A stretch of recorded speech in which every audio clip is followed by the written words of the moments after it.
കണ്ടോ നിങ്ങൾ? അങ്ങനെ 8 ദിവസം ഞാൻ കോട്ടയം പോയി വരുമ്പോഴത്തേക്ക് എൻ്റെ വെള്ള ടാങ്കിൻ്റെ ഉള്ളിൽ ഫുള്ളും തേനീച്ചകൾ ഒരുപാട് ചത്തുപോയി. ഞാൻ വെള്ളം അടിച്ചിട്ട് പൈപ്പ് തുറന്ന് നോക്കുമ്പോൾ വെള്ളത്തിൽ കൂടി തേനീച്ച വരുന്ന കണ്ടിട്ട് ഞാൻ വന്ന് ടാങ്കിൻ്റെ മൂട് തുറന്ന് നോക്കിയതാണ്.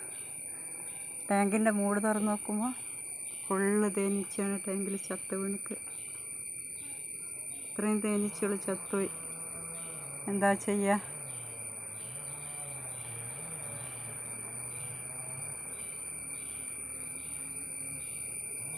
ഇത് കണ്ടോ, പാവം, ഇത്രയും തേൻ ശേഖരിക്കുന്ന തേനീച്ച ചത്തുപോയി.